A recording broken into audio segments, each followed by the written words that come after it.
That's fine.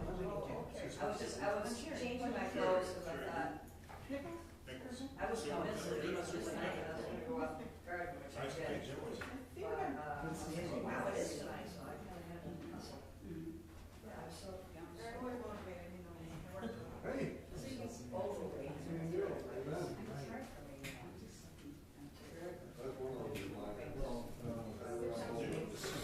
That's one of those I think it is. I think it's, you're seeing it. I just feel like I'm so far away. Is that okay where she is? Yeah. You can see her and it's coming in all right? Okay. All right, so you want to start? Do you want us to start? Yeah. You ready? Yeah. Okay. So it's 6 o'clock and we're going to start. Be careful, Sue. So don't knock the camera off. I want to welcome everyone to the library to, I did mess it up. So we can ask our superintendent, school superintendent. We can ask budget questions. We can ask other questions. If you have questions, I do have a mic that I'll kind of bring closer to you. Those of you that are watching it live stream, you can call into the library and ask a question, 802-885-3108, and my staff will bring it up to me. So Sherry, welcome. Good evening. I'm excited to be here. Please fire away. I love questions. Don't be shy. So do you want to start with anything, Sherry, or do you want me to start with questions? Whatever kind of questions that you All right. want, please, So- by all means. So I'm going to start I'm with here a at your question disposal. that was asked of me to ask you. Why are Thursdays early release days? What's the purpose? So Thursdays, the early release days, instead of having, well, it's for twofold. As I had mentioned before, as part of our redesigning, reimagining, and making sure that we have a rigorous and relevant curriculum, we're working on a guaranteed and viable curriculum. So instead of having days peppered throughout where it would be a full day off that the students would have off, which we had previous years before, this keeps continuity. So you have the professional development for the teachers and the staff and making sure that we can have that guaranteed and viable curriculum. It also allows us times and flexibility to do PLCs, which are professional learning communities. So we look at the common assessments that we are building with ours. So then we can have students not only line up vertically and horizontally, but as you sit down as teachers, we redact the names, and it's also a way for us to guarantee how they're scoring. So it does not matter which teacher that you have, you're being scored the same way. It's a lot for calibration as well. So when I was a teacher, we had data teams where we would look at the data of the students and make plans based on that. So is that what you're talking about, that's Yes, ma'am. happening in the school? Thank you. They're now called achievement teams, but it's PLCs on steroids is what they call it now. Got it. So the person also thought that they were for parent-teacher conferences, the Thursdays, but not, is Right, what you're so saying. some of our parent-teacher conferences, we usually have 2 days. There's an early release day, so we always back it up to that Thursday, so it's not changing the schedule. We like to have it to be very constant for students. You need to have structure and make sure that there's always routine. And then the full day off would be on that Friday. So we do back them up on those, so it's not an additional day out. Okay. Another resident asked, are schools going to start at 8 a.m. and dismiss at 1:45 on Thursdays for next year? They had concerns about busing and students in different schools and the challenge they face there. So the reason why, if you're thinking about it, and it's a good thing Rick is here, we've had a lot of conversations. There were conversations to have different reasons to have the 8 to about 1:45 with a 2:45 as a end and start time. First, there was equity across the way to make sure, part of our collective bargaining agreement is to make sure that there's equity on teachers for their day in the schedule. The other aspect of it was that in working with the bus company, our bus provider had said that if we went to one unified run, it would be a lot smoother in those particular aspects of it. There has been difficulty in the sense of we haven't had enough drivers, but knowing that right now with the budget the way that it is, that is a conversation that we had brought to the meeting even last night, where we're increasing the amount of buses that would be going out, not only at the secondary level, but also at the primary level, now that their contract is out and we have done a new RFP. So we should have a smoother go with transportation, knowing that we have increased our needs and increased the amount of buses that would be provided. Okay, so she followed it up by saying that having no bus is a concern because her kids have been tardy many times, and since all the schools dismiss at 2:45, she has to pick up one 15 to 30 minutes early in hopes to get to the other one before 3. Having no bus affects them academically. She's really hoping that next year they'll finally have a bus driver. They haven't had a consistent one for the past 2 years that they've lived in Springfield. So that busing is certainly... The busing is that, and if you looked at one of the pieces that they were talking about, if we have a negative vote on the budget, that is one of the areas that they're looking to cut because it's not a mandated aspect of it. And the board had talked about that even last night. Okay. To me, half of our students use the busing system, so it is important for us to have transportation.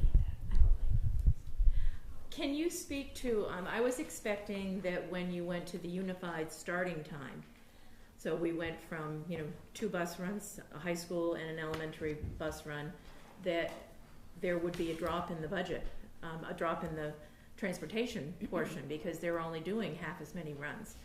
Didn't seem to happen. Can you speak to that? So again, with the amount of, in each of the costs, so when a bus does not run, I'll just use that comes back to the taxpayers as the surplus. So you know that 1.6 that then people voted on to have it go into different paces to bring down the tax value, that's where that goes for that aspect of it. The way that it increased is because we increased to have monitors on the bus because we want to make sure that there are monitors on the bus to make sure, and for student safety. Making sure for the behavioral pieces, it's really hard if you're the only adult and you're driving the bus to make sure that everybody else is safe. So that was an increase, that would be a change and a shift. The other aspect of it is that we still had the same amount of buses, so there were still 8 buses and 8 runs that were still doing it, whether they did it on a staggered approach or they did it as a single piece. So the same thing with the fuels. You should have had a big change in the amount of fuel you were using. You were only doing half as many. All the reductions and things have been brought back to the taxpayers as they have checked and adjusted as part of that surplus. Every month there is a place where it says what you have for credits is what they have, and then it goes back into the surplus piece that you all vote on and how to utilize that. If you raise your hand, I can get the closer to you.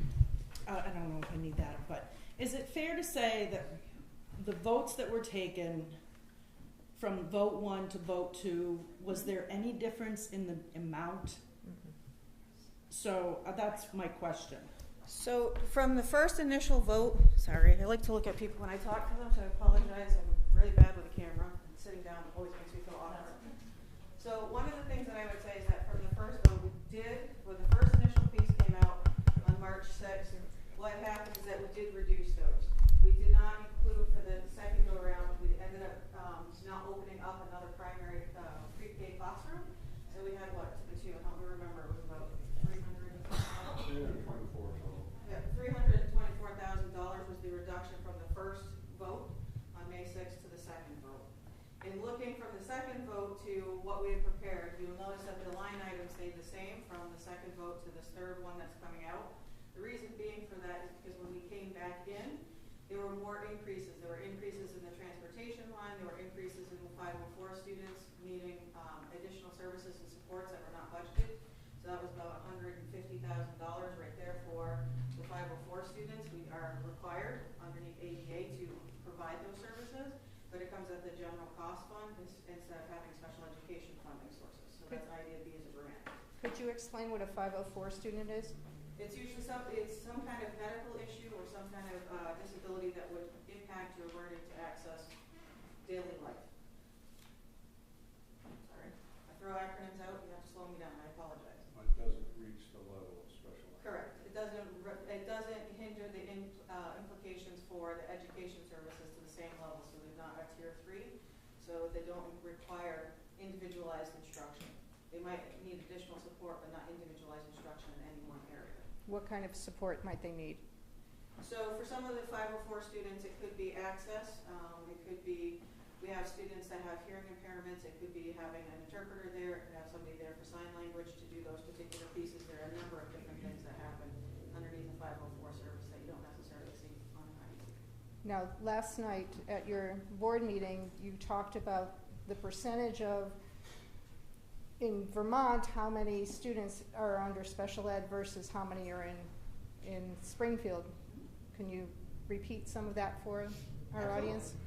So one of the things, if you look at nationally, so students that have individualized education plans or IEPs, students that have disabilities, if you look at a national average, it's around 15% of the population in any one given school district, any building. It kind of runs in that regard. When you're looking at the state of Vermont runs at 17%, which is slightly higher than the national average. But in Springfield specifically, we run anywhere from 22 to 27%, depending on the year with our population. And I said we started off at 22%, which was still higher, but now with all the students that have been newly identified, we're running around 27% of our population that requires additional support services through IEPs. Could you explain that, please? Why do we have such a dramatically higher rate of children needing special services? So I think it's a host of different things. There's a host of different things. And again, I always will say, I always make my discourse, I'm very transparent. One of the things that I think we didn't have a good multi-tiered system of support. So what that does is it helps us when we're building our guaranteed and viable curriculum, because there's 3 focal point areas. We have over 67 different mandates from the state to make sure that we ensure in our education quality standards. So instead of having 67, 70, or different numbers, you can't really do them well. So how do you make sure that you streamline and be strategic about it and intentional? So we have now taken it down to 3 strategic areas. So we're working on a guaranteed and viable curriculum. What it means is that there's identified priority standards, there's supporting standards. All the teachers know what those are, and we're working together for alignment, so it's pre-K through 12. Multi-tiered systems of support help academically and behaviorally. We did not have a great system for multi-tiered support before. We are building that to be stronger. That's also why one of the reasons that you'd seen us identified in the newspaper for being a district in need of support in special education services. Again, being transparent. One of the things that I would say is that we just received a letter that took our designation off for special education services based on our work that we showed with the state with our guaranteed and viable curriculum. So we are doing the right work. It's not going to be changed overnight.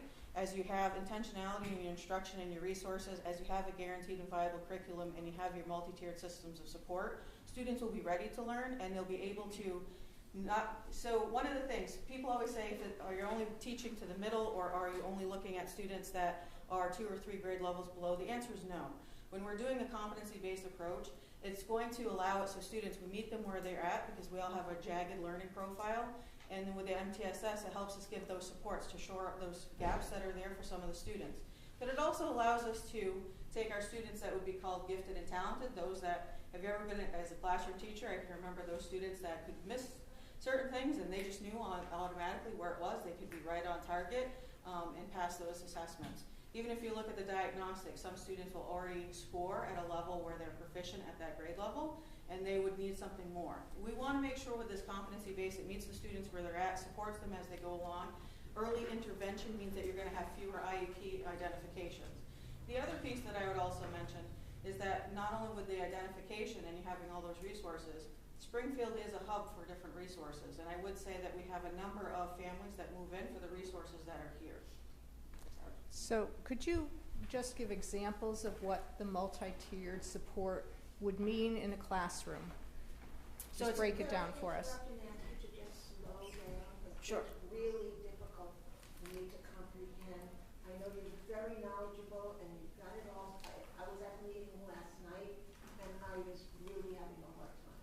Yeah, I apologize. You don't need to apologize. Just I'll try to slow down. take a breath. Okay. So when you're talking about multi-tiered system support, whether it be for behavioral or if you're looking at the academic. So you have small groups. So it could be that you're working with a student one-on-one if they're 3 or 4 grade levels below. So let's take math. If you have students that are not in a math skill, maybe it's, counting by 2s, any of those particular pieces. If you have a student that's struggling with that, maybe if you have your other classmates that are above that, they're going to work on something different. But it's taking and making sure that the assignments are where they're at and then they're pushed so that they won't hit their ceiling.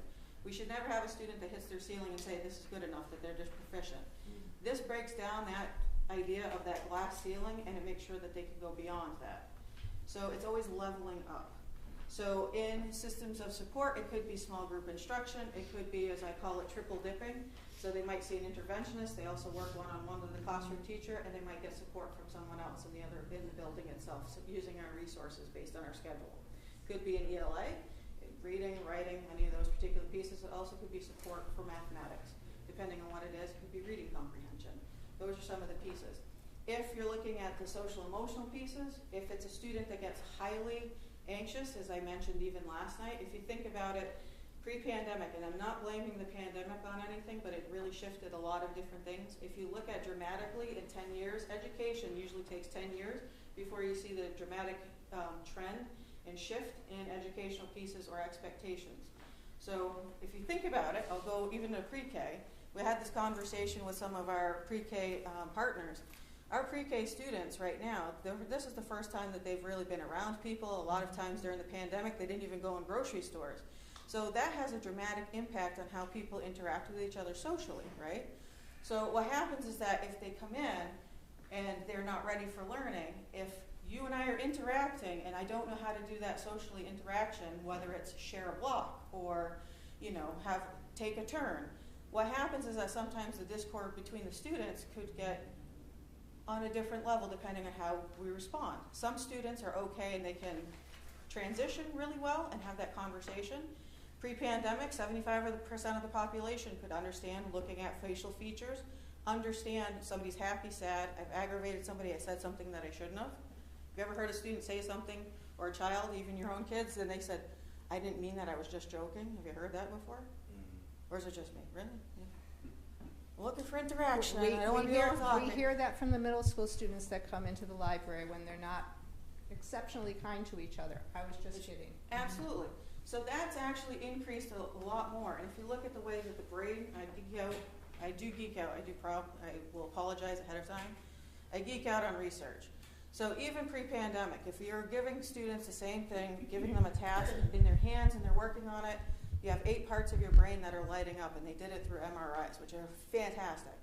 When the pandemic came on and they were all looking at the screen and only interacting with the screen, guess how many lights in their brain when they did MRIs happened?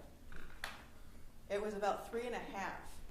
So if you round it up, you get 4, half of what you have by doing something in 3D. So that had a huge benefit, and it also had, I understand the benefit was keeping everybody safe when we had the pandemic, but it also did detrimental things to us, not only socially, but also academically. And we have to do some catch up from that as well. Does that make sense?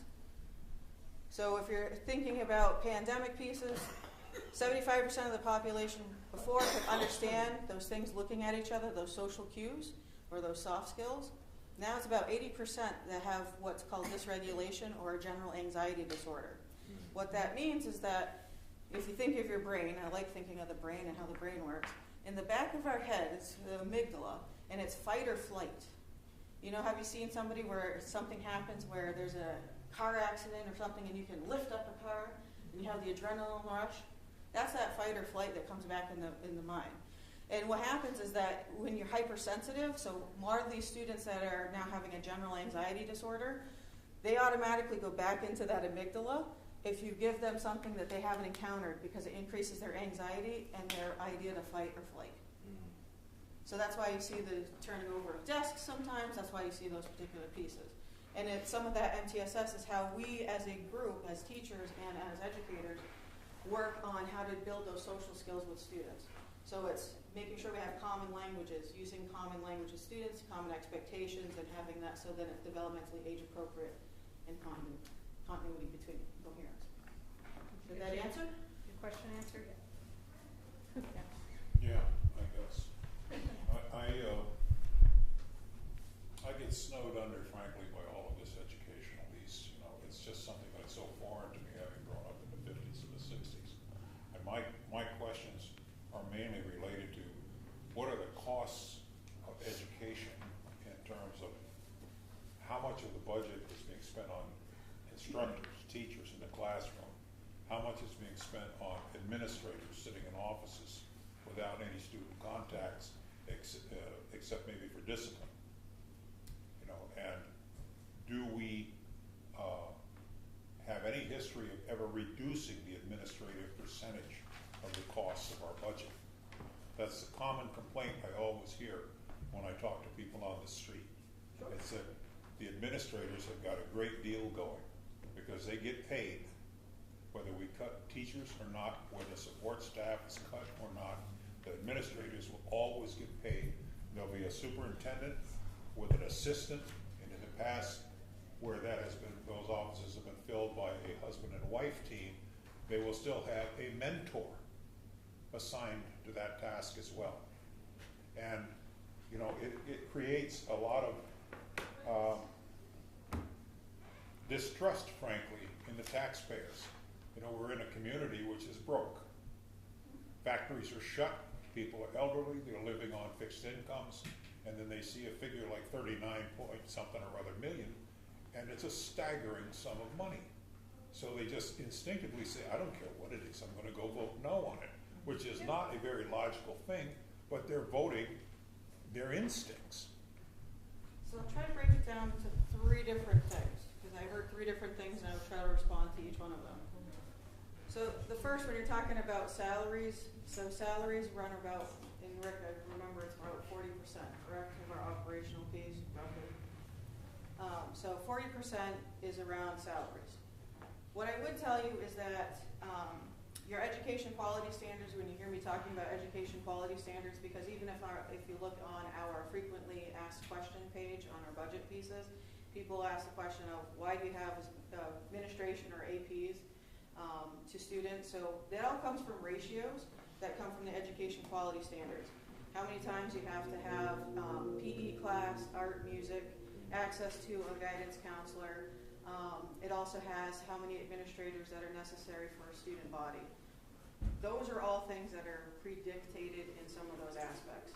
If you look at, I can't speak to, because I don't know as many of what you're talking about for husband and wife teams. I have not seen that here.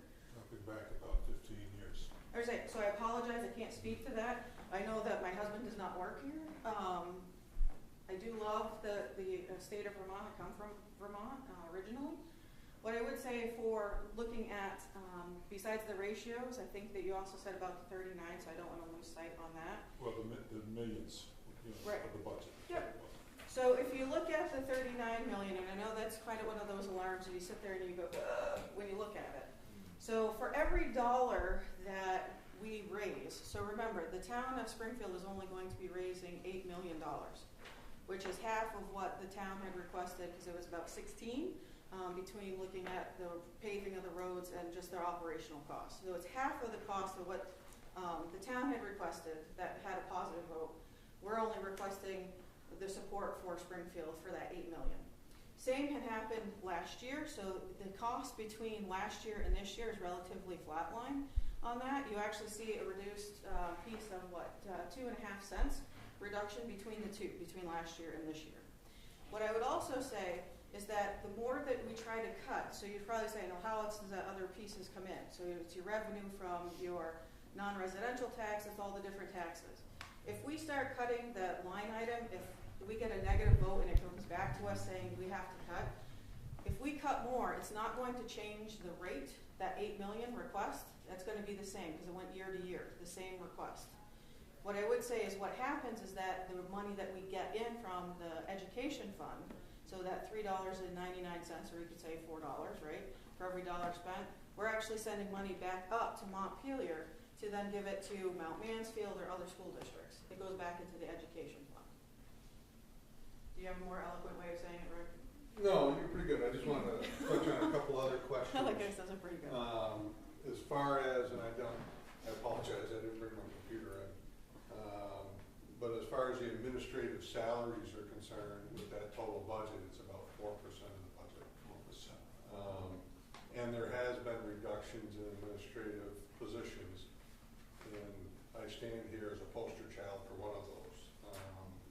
I was hired to replace both Steve Heyer as the business manager and John Fitzpatrick as the buildings and grounds supervisor. I forget exactly what his title was. So I'm doing both of those roles that were filled by 2 people before. That's good news. And I'll further pat myself on the back is that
still in next year's budget because we haven't finalized that process. But I'm pretty confident that we're probably gonna get there, and you would see that reduction in the FY '26 budget when that comes out the following year. Frankly, I think that's a direction that you'll have to go. It's very unpleasant. It's not fun to fire friends or associates, but if you wanna get a budget passed, and you wanna have the voters believe that it's a serious effort you're making, you have to reduce administrative costs. And that will make them see that they are serious about cutting costs. Now, there are many costs that cannot be avoided because they're state mandated. But we're living in a time where it's a very economically unsecure time. And people look at these tax bills, and they read the papers, and they know that the tax bills are going to go up. No matter what we do in our budget, you know, the stuff that's coming down from the feds and whatever, you read the papers and they say, get ready, what's happening to school taxes across the country is staggering. And I know that many elderly people, such as Springfield has a large population of, simply cannot afford to face a tax bill. And they won't know what to do if they can't pay it. Thank you. Thank you very much. The other thing, just to finish that conversation, is even before Sherry got here, so for the last 3 or 4, maybe 5 years, the district has made a conscious decision, because we've recognized exactly what you're saying. We've made a conscious decision when there's a vacancy, when somebody retires, when somebody leaves, whether it's at the administrative level, the teacher level, the para level, custodians, wherever they are, there's an analysis done to say, okay, do we still need this position? Are we going to rehire into this position? And there are times where we say no. And we say, okay, we can do without, and we can spread the workload to these different locations. But it's much easier to do that process when there's attrition in place, and we have attrition every year for a whole variety of reasons. But, you know, if it makes you feel any better or makes you feel worse, that conscious conversation happens every year, frankly, all year long, because people come and go all year long. Thank you. Another question. So this may be an oversimplification, but I don't think so. Years ago, we used to leave kids back when they were in the early grades, kindergarten, first grade. We'd leave them back. In fact, at one point in time, we had a class called Transition, which was specifically for that purpose. Kids went to kindergarten, they weren't socially ready, they weren't academically ready, they went to transition. But even without that, we used to leave kids back, and they had a chance to catch up. We don't do that anymore. We move them ahead and put them in special ed, which costs us a lot more. So why do we do that? So what I would tell you is that there are students that are retained. It's not just based on what we call social promotion. What you're talking about of just passing students along is social promotion. Prior to, they didn't have a policy or procedure where they could retain. They do have a policy and procedure where they can have retention. It's made as a team decision. Families are always involved, but yes, there are students that are held back or retained in their grade. Sometimes it helps benefit, sometimes it does not benefit the student. It depends on how far behind they are. It also depends on a multitude of other factors. Of course. But how many do we do that to? I mean, in It numbers. depends on the year, but we've had over 15 and better each year that have been retained in various grade levels. Thank you. Could you please explain what a para-educator is? So, You used that last night. sure. A paraeducator usually goes in and helps support. So there are different pieces. You have IAs or intensive instructional assistants. So paraeducators, it depends on what they do. They help students not only in small groups, so the teacher would give them the assignment that is modified, so they can help walk through with some of the students. It also, if a student has, sometimes it's a one-on-one, they might need help with toileting, they might need help with going from class to class. They also might help with what's called the executive functioning, so thinking things through and their impulsivity. Those are all things that a paraeducator would help do. So there's some, I call it some personal accounting for, but they really help break down and chunk down the assignments that the teachers have given and help support the students and make sure that they get the work that they need done. And what are their qualifications?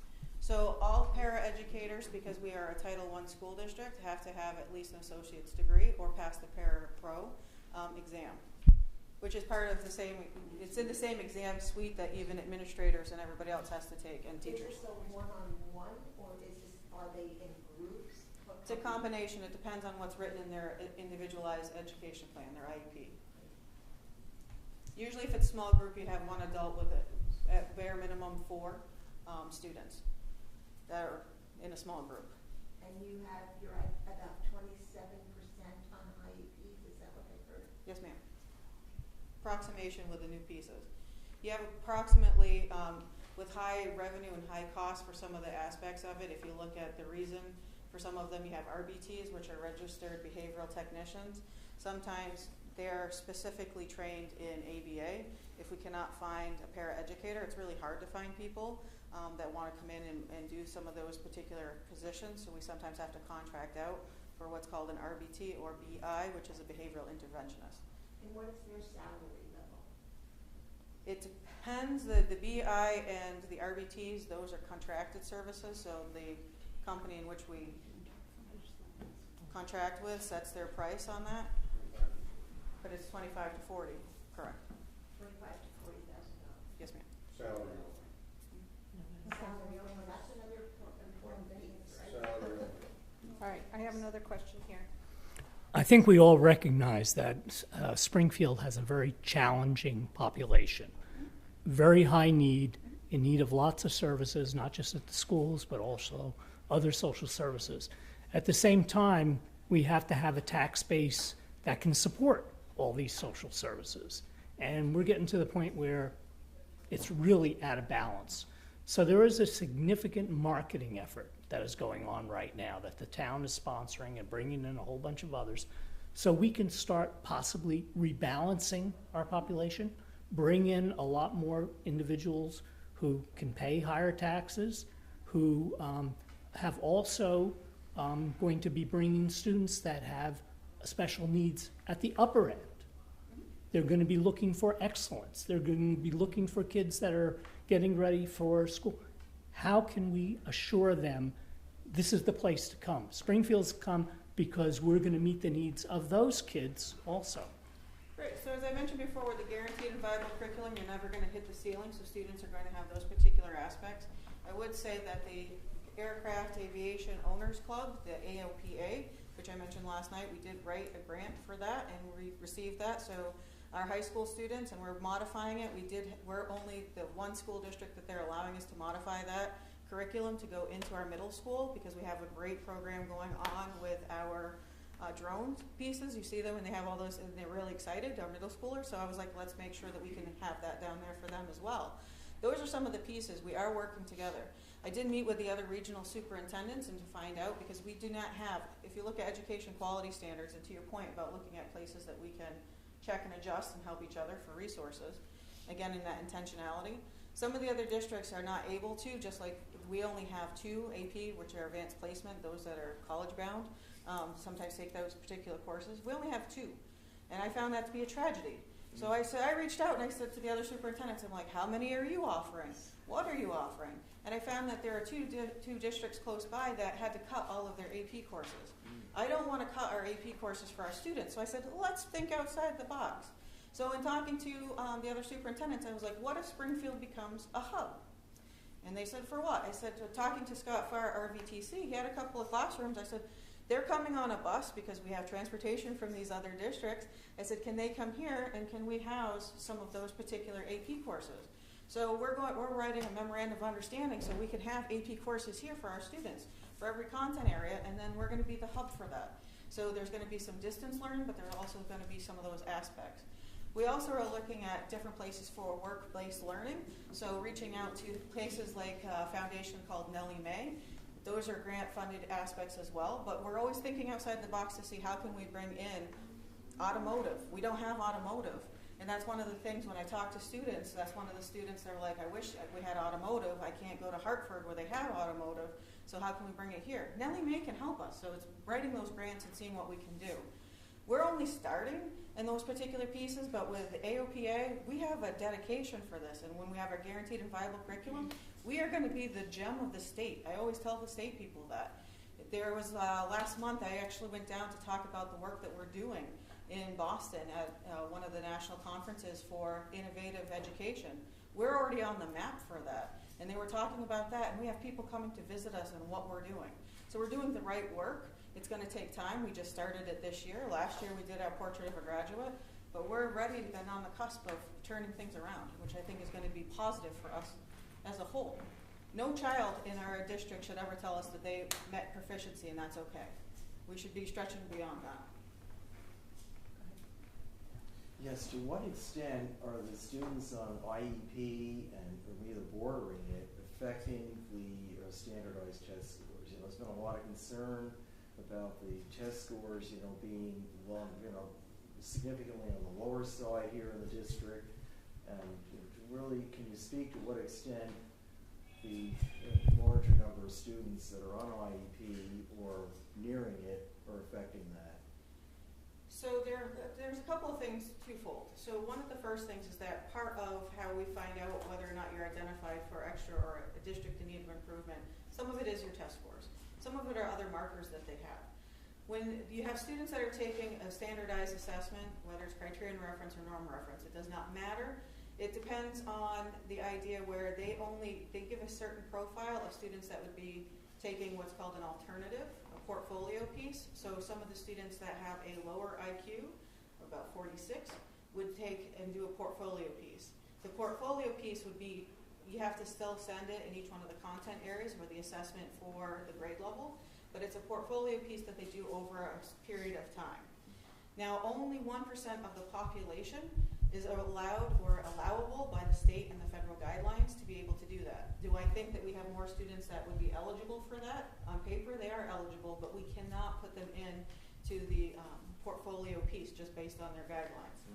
What I would say is that when they switched, so one of the other moving targets, so 2015, you had NECAP, the New England Consortium for Progress Monitoring for Students.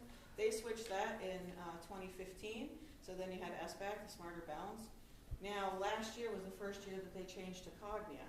So you have data that are, if you look at it, and I like statistics, so if you're a statistician out there, you will like this. So the reliability between those is about 75% between, so how one performs on one, they can perform on the other. So it's about a 75% correlation between them. You want to see a higher correlation, so it's really hard to take each one of them. You're in the same fruit bowl, as I say, but it's like taking an apple and a kumquat, right? Because of the different assessments. So we can't really, this baseline data that we had was last year's data.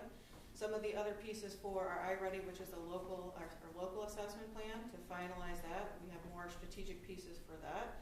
There is an 85% correlation between that and Cognia, which is a great indicator for those particular aspects when you're talking about test scores. For students, because they have switched it, back in the day, I don't know about you, but when I took a test, a standardized test, it was always pencil and paper. And the little booklets, everybody remember those? You could fill in the, no? Oh, really? But yeah, the booklets, they no longer do that. They already do, all the assessments right now are online. So all the federal assessments are online. And remember what I said about online? When you have online learning, so you have that aspect that now they're not going to be highly engaged.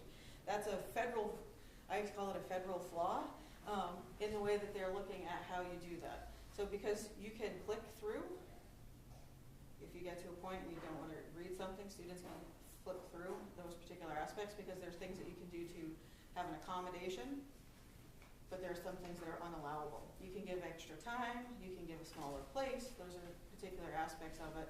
You can give them headphones to block out sounds, but there are certain aspects. So if you have an accommodation where somebody is a scribe for you, or somebody, when you're working with somebody that has reading comprehension issues, because they're testing reading comprehension, they don't allow somebody to actually read it for you or to you. Does that make sense? So it's a combination. Other questions? Can't give you a percentage just because it's how they take it for their assessment. what are we gonna do about our graduation rate and the number of kids going on to post-secondary?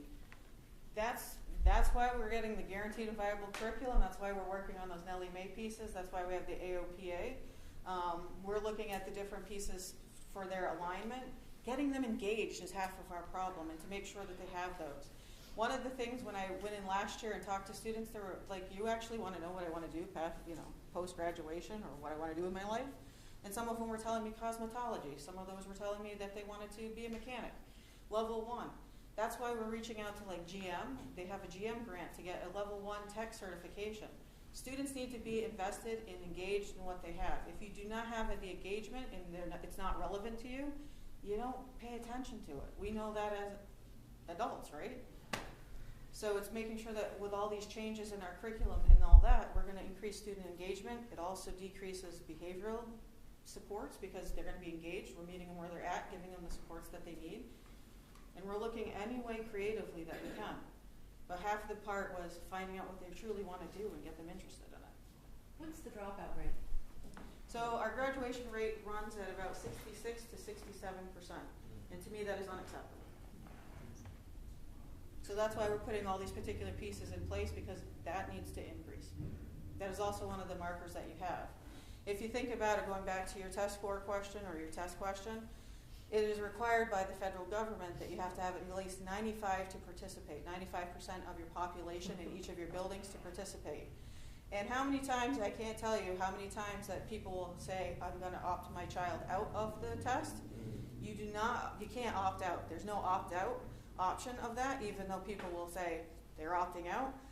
What happens is that if a student starts the test and then they are absent for the remainder and they don't come back to do that because, testing is over, what happens is that becomes an abnormality in the testing, and they count it against us. It counts against us towards that 95%. Which then impacts our federal dollars that we get for CFP and all those consolidated federal programs. So then Walter's marketing program that he was talking about, drawing people in that can afford to pay the taxes, looking at the rate of every 3 students, 2 of them, 1 of them drops out, that's not going to draw a lot of people to town, is it? How long do you think it will take to bring up those test scores? Well, it takes anywhere from 3 to 5 years when you try and do anything. What I would say is that what I had uncovered when I first came on board is that you didn't have a guaranteed and viable curriculum that was written since 2014. So it's been a long time that we had to come to this plate and have this common understanding. As I said, it should not matter what teacher that you have. We should have a rigorous and relevant educational experience for all children. So the guaranteed viable curriculum has to do with what everybody is teaching in a certain grade level at a certain time frame, and what the expectations are by the time the child leaves that grade level. It keeps your pace, but it also helps towards your portrait of a graduate, so they have the skills that they need to walk through that. And how narrow a window is all of that, those test scores? Of course, Sherry knows where I'm going with this. You know, the music, the arts, and the outdoors that are constantly left out when we have to cut budgets, and for other reasons too, are critically important for developing the brain in many manifold ways. And those things get left out, and you're not going to be testing those things. And Sherry knows that I'm trying to, and she's with me, I'm not criticizing in any way, but I just want to bring it out in the public that the test scores are a very, very narrow window of development that we need for these young people. And getting outdoors is critical, and helping to develop pollinator areas around the school, to create environments that are going to be healthy for the future. All of this is critical, never mind the arts. And so I just want people to remember that, and that these test scores are just a very narrow window on what we need to be looking at in the system. Thank you. And we are trying to increase our arts, as I mentioned even last night. We try to make sure that we're, again, when we're talking about attrition, so if we had a position where it only needed, for instance, I'll use the high school. The high school had a 1 FTE for a world language. They had What's an FTE, Sherry? Full-time education, full-time employment. So you have 2, they had 2 foreign language. They had enough for one, and they also had enough for a halftime position. What happened is that, again, thinking about the robustness and having educational pieces, one of the requirements before you graduate is to have a foreign language experience. But if you're coming in and you're hitting it right at 9th grade, and you have expectations, you have nothing that had a precursor, so we have that now at the high school. So half the time they're at the high school piece, and that's one of their exploratory aspects. That is setting them up for those particular pieces. We are working on making sure that we are intentional about rebuilding our music program. All of these are essential. When we think about the experiences that we had, and if you think about music, and you can think about the arts, and it also creates all kinds of different mapping in the brain. These are all things that we can do and work together on. This is the first time since 2018 where we have students that are not only taking the foreign language, but also taking some other courses in their social studies and being able to go back to Spain and to go back to Japan for those experiences. We have a wait list, and the students are excited, but that's the excitement. You have something to look forward to by your junior year. Those are the things that we have. And looking at the courses. We're looking at courses and making sure that in our program of studies, they're what the students are interested in. We have to move away from things that maybe we as adults are interested in because students are not necessarily interested. I could do a whole thing about transcendentalism, but I don't think students would really like to hear about that. You know, that kind of pieces. We're really making sure that we are tailoring our educational experiences for our students to get them invested and involved. When you're talking about the graduation rate, there's certain things that you have to think about. So in the cohort, they're only looking at in the 4 years for that graduation rate of that 66% of those that are staying there from junior, senior, all the way up through and walk across the stage. It does not have in that cohort group those that I call are super senior that may take an extra year. They're not counted in that group. So instead of doing it in 4 years, maybe they take 5. So it's a 5-year cohort that's not in that 66 or 67. And students that finished or obtained all of their graduation requirements prior to, those students that graduate early are not captured in that. So those are things that the federal, But they're counted somewhere, right? The year before, the year after, they're not just not counted. I'm just saying in the federal guidelines, when you're talking about what the criterion is, they count them, but that's not, it goes against that, how your school is needing improvement in all of those. Does that make sense? No. Well, I'm glad, because the federal government says it that way. So what I would say is that they only look at the students for the graduation rate for that one piece, that one indicator, those students that have been here for 4 years.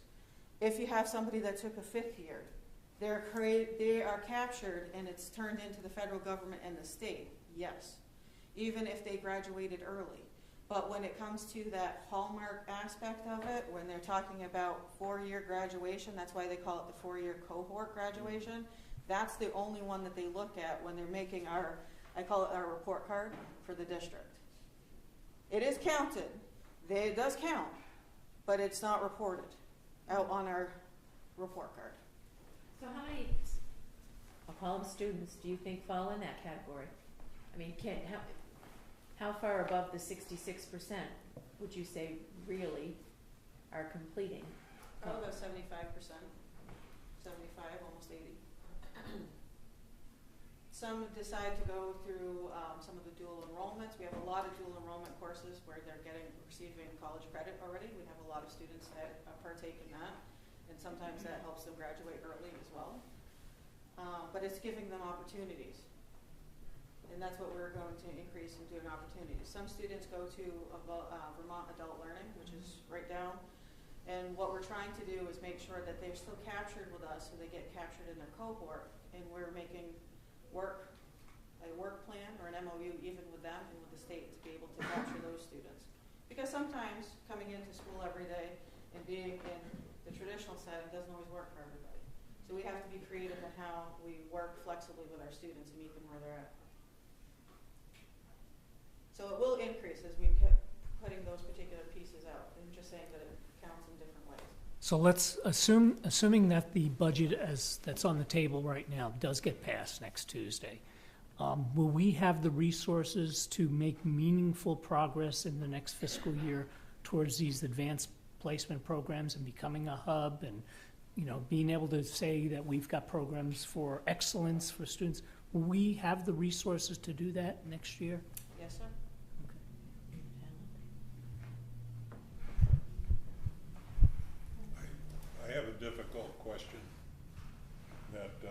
must be asked because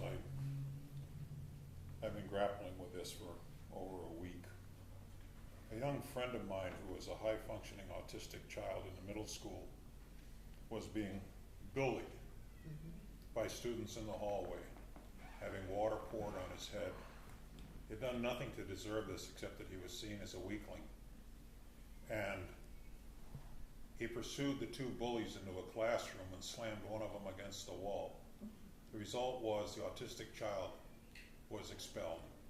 And the two that did the deed, nothing happened to them that we know about. Now, a solution was offered to the mother of this child saying, maybe this lad would be better served if he went down to Brattleboro to a special school.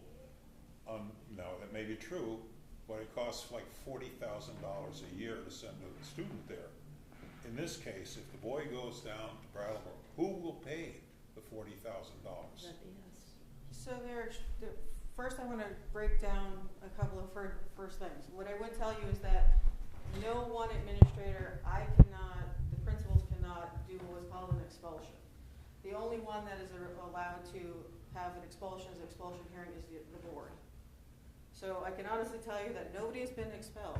Been sent out of school, you can't attend class. Well, right, so. Suspended, whatever. Suspended could be you could do for a different variety of days, and can't talk about all the different. No, we're not talking about individuals, I'm just saying, who pays? Who pays the added cost to the district? If you have a student, and I'm going back to your IEPs, especially your IEPs, they're called extraordinary costs, and we get 67% most of the time, and then for those it's 90. Help me out, Rick. You remember the number off the top of your head? It's a complicated formula, but roughly, and first of all, that cost is not $40,000. When you add in transportation and everything else, it's closer to $120,000. As I say, But the state and Fed will pick up 95%. Now that $120,000 is going to show in that $39 million expenditures, because that's what the expenditure is. Nobody sees, well, people see, we produce, whether they choose to read it or not, it's another conversation.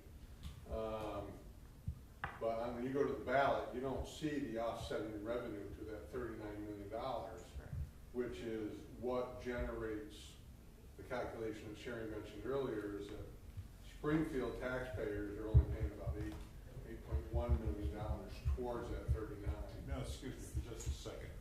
One of the things that I find very challenging is that when we talk about how much money is being spent, we say the Springfield taxpayer is only going to pay $8 million or whatever. The rest of it's coming out of the state or the federal government.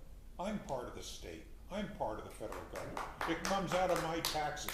Maybe not out of the front pocket, but it's coming out of the rear pockets. And I think we have to look at this sanely. Not like we have a Santa Claus that we can pass off a lot of costs to because people in charge of preventing bullying haven't met the challenge.